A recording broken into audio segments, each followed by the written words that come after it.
Hey! Tambala na! At eto na sila, ang nag-iisang masugid na tagahanga ni Nicole Yala.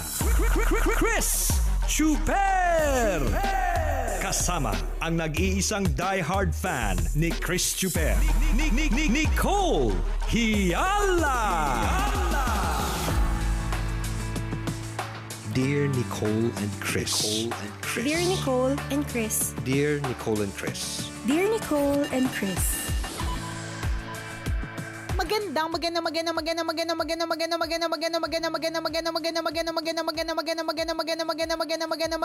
morning! Luzon, Visayas at Mindanao, Metro and Mega Manila. Hi, partner! Alam mo, feeling ko dapat talaga maganda yung boses natin eh. Kasi gamit ng ganyan, umaga pa lang, partner, nagvo-vocalize ka na eh. Diba yung magandang, dapat maganda yung timbre ng boses mo. Pero bakit ganun? Pag pinakanta ka, ang sagwa pa rin. Bakit ganun nga? Promise, pag nilagyan niya ng tono, wali. Oo, no? Diba? Ba't ganun? Isa lang ibig sabihin talaga niyan, partner. Gamit nga ang boses pero not necessarily maganda. Yun talaga yun eh. Diba? Kasi Totoo diba, yun. may nagsabi ba sa'yo, diba, pag nalaban na DJ ka, kunyari mga new friends, uy, diba DJ ka? Diba mga DJ, magaganda ang boses? So lagi silang may expectation na maganda ang boses and at the same time, magaling kumanta.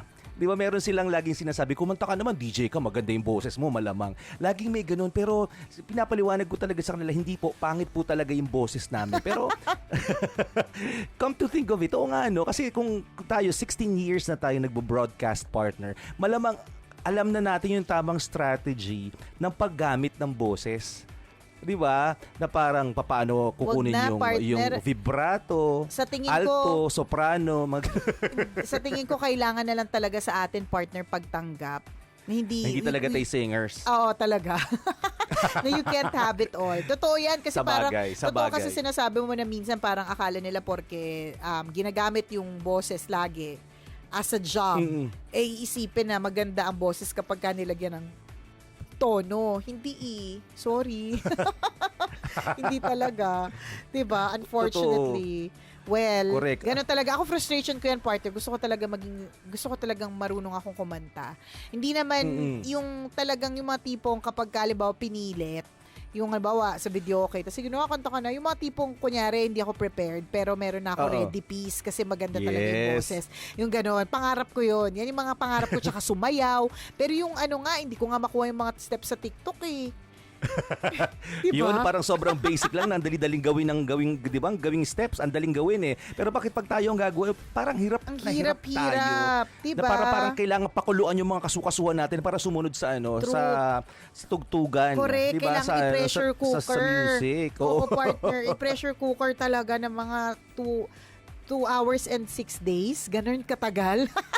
2 hours and 6 days ang pag-pressure cooker sa katawan para lumambot. Nakakaloka talaga. So, di ba nag-attempt ka, partner, na tawag dito, voice lesson dati? Parang gusto mo mag-enroll kasi gusto mo magkaroon ng vibrato yung boses mo. Oh, gusto ko kasi marunong akong kumanta rin. Eh wala, naman ako bigla. Alam mo na. Si tita mag-aano na lang, magpapamasahe. Magpapamasahe na lang. O, diba? Kaysa yung mag-lessons. Although ngayon, meron naman ng online. Kaya lang parang feeling ko iba pa rin kasi yung online sa face-to-face. Diba? Parang iba pa rin talaga siya. Although parang feeling ko mas doable siya kapag singing nga naman tas online. Kasi boses yung pinag-uusapan. Pero yung yung mga dance, tsaka yung iba pa, parang ang hirap ng online na lessons. Pero 'di ba again, kaya nabanggit yan ni partner, para lang ding ipaalala sa lahat na it's not too late to learn a new hobby, a new skill, or a new talent. It's not too late to discover a new talent. O katulad nga na lagi nating sinasabi, ngayong panahon ng pandemya, lumabas sa mga chef, lumabas sa mga baker, lumabas sa mga marunong magbenta, lumabas sa mga salespersons, ganyan. Kasi hindi talaga pala too late to learn something new. Correct ka. Kasi di ba minsan pag sinabi natin na, ay, 40 na ako, ay, 50 na ako, wala na akong kayang gawin. Hindi ko na kayang gawin yan kasi nga ganito na yung edad ko. Pero actually, kung tutusin, may mga kakilala ako kung kailan sila nag-retire, saka sila natutong sumayaw. Kasi nagkaroon sila ng kaibigan na DI, and yung DI magaling magturo. So, napalambot yung katawan. Ngayon, ang galing-galing na mag-ballroom. Samantalang dati, parehong kaliwa ang paa. So, na-discover nila, nung matanda na sila, na magaling pala silang sumayaw. At ngayon, Zumba leader na sila, partner. Correct. O, di ba? Kalain mo yun. Oo. Di ba, ang daming ganun, mga senior citizen, nag-zumba-zumba. Talagang sila yung nangunguna. Samantalang dati, hindi nila nagagawa yun nung nagtatrabaho sila. So, may mga discoveries pa rin talaga tayo, di ba? As we go along in life, madami tayong madidiscover tungkol sa sarili natin. So, it's not too late to learn. True, lalo at walang halong eklavu. Sorry, biglang nag-iba yung background ko kasi biglang Oo nga, nasan ka ba? Biglang nagpahugas ng puwet yung anak ko sa gitna ng lahat. Ito po talaga ang work from home setup. Teka, magko-flush kami. Akala ko nasa loob ka na naman septic tank. Labas ka nga dyan. Ay, nako, nakakaloka. Naamoy ko eh. alam ko yung tunog sa loob ng septic tank, partner. Oo, dyan din ako nanggaling kagabi. Alis ka na dyan, di kita marinig. mahina ang signal sa sa loob ng septic tank. Punta ka dun sa medyo sa inidoro ko na lang umupo. Yun, medyo malakas ang sagap ng signal doon. Oh, it's okay, baby. Oh, turn off the light. Sabi niya, sorry, my tummy was ouchy. Alam nga, pigilan mo, di ba? Alam mo, ito yung, speaking of pandemic, speaking of setup, ito yung mga mamimiss ko eh. Alam mo yung pagkalimbawa, bumalik na talaga sa normal. Yung mga sa kalagitan ng trabaho mo, may istorbo sa'yo, mapahugas ng puwet. Alam mo yung mga ganun. Yun yung, kasi nga, ang binigay talaga sa atin ng pandemya nito is time. 'Di ba? Time para to be with our families, time to spend learn more about each other, 'di ba? Yung mga ganong klase mga bagay, 'di ba? And also time to reflect. And speaking of reflection, meron tayong isang tambalanista na nagtatanong, sabi niya, "Dear Nicole and Chris, tambalanista niyo po ako since 2008. Finally po, I have decided to get married. Matagal na po talaga akong pinipilit ng mga kaibigan ko, pamilya ko na magpakasal. Kaya lang ako mismo ayoko po kasi hindi po ako handa. Pero towards yung papalapit na po yung date ng aming kasal, parang feeling ko ayoko na po. Alam niyo po ba kung bakit? Sa simpleng masahe. Kasi po, ako po yung tipo ng girl na gusto ko po yung maraming tao, gumigimik, na-miss ko nga yun ngayong pandemic. Pero itong boyfriend ko, ang gusto niya magpamasahe. So, nung minsan po, na kami po ay magde-date, biglang ang ending po namin ay masahe. Ayoko magpamasahe kasi naka-makeup ako.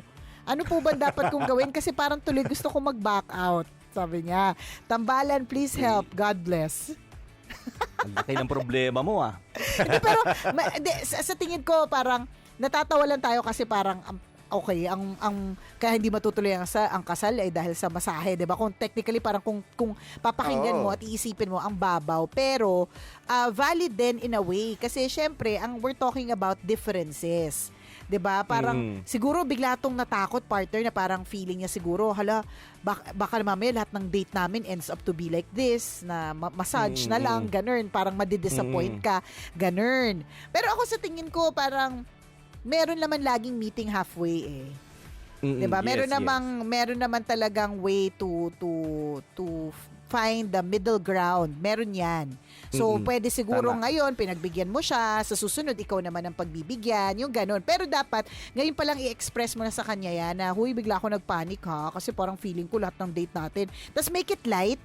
Kasi kung paaway mode ka agad, yung parang mode na na parang galit na nanunugod. Iba yun eh, parang baka hindi ninyo mapag-usapan na maigi. So, I suggest that you make it light. Na parang, uy, baka mamaya lahat ng date natin sa spa tuloy ha. Ayoko, gusto ko pa rin ng maingay, ganyan. So, ganunin mo siya. Kasi dapat na-express mo sa kanya yung nararamdaman mo. Kasi kung hindi, dun magkaka-problem. Kung hindi kayo nag-communicate ng feelings ninyo for each other. Totoo ka dyan. Pag titingnan natin yung problema mo, pwedeng malalim at mababaw. Mababaw dun sa mga taong mababaw ang tingin sa mga bagay-bagay at malalim doon sa mga matatalino. Di ba talagang pag i-expound mo, pag, pag magdidig deeper ka, talagang malaking problema ito, malaking issue. Tama ka naman at valid din naman talaga yon. Kung lalaliman mo talaga yung pagtingin sa problema mo, differences talaga yon. Kasi maaaring doon magsimula ang lahat at susunod ito sa napakarami pa mga decision making ninyong dalawa na hindi kayo magkakasundo kasi magkaiba kayo ng interest. So, lalaki talaga siya at magiging isang malaking problema in the future. Tama. Pero kung mababaw yung pagtingin natin na parang, okay, ayaw magpamasahe kasi masisira yung makeup mo, talaga patatawa lang tayo. Pero sige, doon tayo sa doon tayo sa malalim. Para kunyari malalim yung problema mo. Pero partner, teka lang ha, bilang isang babae na kakampihan ko lang muna itong girl lalo na ite. Bilang katulad, kung halimbawa, siya yung tipong who takes much effort in doing her makeup. Kasi may mga iba na talagang in-effort nila na pantayin yung kilay, in-effort nila na tama yung amount of mascara, in-effort nila na pantay yung eyeshadow, tapos alam mo kasi partner, kung talagang nagme-makeup ka, magsa-start ka sa mga concealer, BB cream, CC cream, DD cream, lahat na ng klase ng cream, sunblock. Mahirap talaga siya, correct. So, depende kung gaano ka pakapagod at puyat, so lalo mas mahirap. Totoo. So, tsaka depende pa kung how much time you have. Yung bang mga ganun. So, kumbaga parang gets ko siya dun sa part na I took so much effort na magpa-makeup, tas ang ending, maliligo lang ako sa spa. Kasi ang weird naman, magpa-spa ka tas full makeup ka, parang hindi mo siya ma-enjoy kasi 'di ba pag spa parang tsaka ikaw lang naiiba, lahat doon walang makeup, ikaw lang may makeup. Sabi doon, may show ba mamaya? Para may performance mamaya, based na si ate. Makeup to makeup. Correct, 'di ba? So gets ko 'yan, parang syempre yung makeup mo is makeup na panglabas yung parang gigimik, hindi yung makeup na pang-relax. Kasi makeup kasi na parang lang to parang simpleng cream na patulog ka na, ganyan. Pero tinanggal mo na lahat ng mga ibang mga nandiyan sa mukha mo. So parang kumbaga, kung lalaliman ko pa rin yung makeup partner ha, kasi in-effortan niya Tapos parang na-disregard lang lahat ng effort. Kung lalaliman ha, ganito talaga siguro pag tama ka, pag matalino, lalaliman laging malalim. Komplikado talaga komplikado pag sobrang matalino. Correct. Kasi pinag-iisipan lahat ng bagay Pwede namang mababaw lang talaga, ganun. Pero ang nakikita ko talaga dyan, partner, kasi you took the extra mile to look good. Tapos ang ending, maliligo lang. Alam mo, parang okay. parang ayaw. Kaya ganun na lang siguro yung parang bigla na stress siya, magiging ganito ba lagi or something. So ang ano lang ko lang talaga namin siya ni partner is that you should communicate your feelings agad. Yes, agree. Nakita ko, na-imagine ko agad paano sinabi nung boyfriend mo, tara, bihis ka, tara, lalabas tayo. Kasi ikaw naman, syempre, talaga, dress to kill. Diba? May mga ganong sabing, bihis na bihis. Akala mo, pupunta ng wedding o kaya atin ng special occasion. Tapos malaman mo, pupuntahan nyo pala spa. Kaka-makeup po pa lang, tapos malalaman mo, maliligo ka kasi magbabathrobe ka. So, I understand the feeling na may inis ka. Na parang, tsaka syempre, particularly, nag-effort ka. Tapos napunta sa wala. Yung buhok ko, mga ganon. Hindi, tsaka partner, okay, nagkulot. di pag nagpa-spa ka, partner, hindi naman maiiwasan, malalagyan ng oil. So lahat ng pinaghirapan mo pagkulot-kulot, di ba, mawawala lahat yan. O tapos kapag nakakilay ka pa, tapos nakamaskara, tapos dadapa ka sa spa, partner, puti yung sheets. Syempre, didikit yung makeup mo dun. So may iwan yung pilik mata mo. May iwan yung pilik mata mo kung naka-false eyelashes ka pa. So yung mga ganun. So para maiwasan lahat ng yun, ihihilamos mo, di ba? Para syempre, hindi mo madumihan yung sheet. So wala lahat ng effort. Kaya gets ko yung feeling niya. Kaya 'di ba parang for others you will think, babaw naman. Hindi Kung pinaghirapan, lalo na kung hindi maganda yung tao, charot. Yung talaga po dulo, nag-sugarcoat lang talaga tayo, partner. Correct. Pero tutusin, ang problema ito ng hindi nabiyayaan ng itsura masyado. Kasi kung may itsura ka naman, may makeup or wala kang makeup, walang problema kung pupunta kayo ng spa anytime. Tama. Pero 'di ba, yung in-effortan mo kasi talagang wala kang itsura, kaya in-effortan mo itsura mo tapos biglang maghihilamos lang. Pero yon. So again, to go back, yes, please communicate your feelings. You might think kasi some people might think it's mababaw, but eventually kapag ka kasi nag-build up itong mababaw na bagay, 'di ba? Yun yung nag-aano ng away, nagkukos ng away. So, yun, i-communicate mo na agad. Yes, agree ako doon. Napaka-importante noon you communicate your feelings. Open communication is key para sa isang mas matagalang relationship. At kailangan maging aware tayo na pag pumasok ka sa isang relationship, sana hindi humatong sa ganitong klase na magde-decide ka na mag-back out, no? Kasi dapat pag the moment na mag-decide tayong pumasok sa isang relationship, that's the time na kailangan 'di ba? Hanapin niyo yung kung yung common grounds niyo, yung commonalities niyo. Saan ba kayo nagkakasundo? Saan ba yung interest niyo pareho?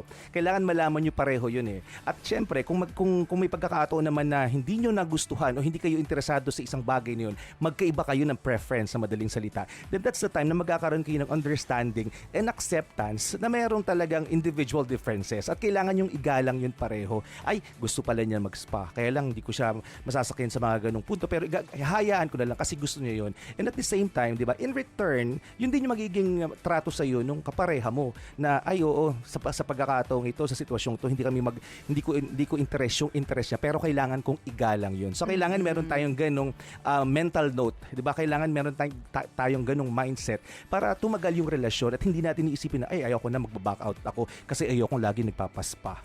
True. Diba? That's the time na magiging mababaw yung problema. Correct. At saka, eto naman, wala na, tapos na tayo magbigay na advice dito sa kabisya nating ito. Isa namang pagpapaalala para dun sa mga nagpapaspa, okay? So, recently, partner, napunta ako dun sa isang spa na pinapuntahan natin lagi sa Pasay. So, parang gusto ko malaman how it goes, ganyan. So, syempre may mga protocols, yun pa rin naman, ganyan. Tapos, ang gusto ko lang pong ipaalala po sa lahat, lalong-lalo na kung halimbawa common area, no? Huwag po tayong maingay. Hindi po yan palengke. Hindi po yan. May mga ibang tao, okay. Hindi po yan talipapa. Hindi po siya talipapa na may bentahan ng tinapa. Hindi po. Hindi po ito recreational area na pwedeng mag-usap. Okay? So, ito lagi po ninyong tatandaan. People spend money extra, especially kunyari ganun lugar, partner. Kasi may mga spa na mura lang, 250, 300, mura lang, ganyan, may ganun.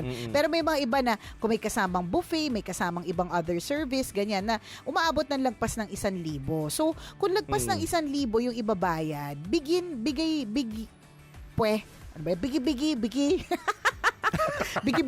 ano daw? Bigyan naman natin ng value yung money na binayad. And how do we do that? We make sure that we respect them. Also, hindi lahat may pera katulad mo na magtatapon. May mga iba pinag-ipunan nila yung perang yan, makapagpaspa lang. So, huwag kayong maingay. Kasi ako partner na rin, naranasan ko yun. Ang ingay nila. Mapapamura ka talaga. Yung parang hindi na, buti na lang ako partner, masandal tulog. So parang after a few minutes, eventually nakadrift na ako eh. Pero alam mo yung ingay, parang ano ba? Diyos ko Lord. Walang alam. Nakakaloka. Tas First time? First time. Although okay, naiintindihan ko yung first time. Actually, may yung katabi ko nga parang bumulong sa kanya. First time niyo po kasi parang ang daming tanong.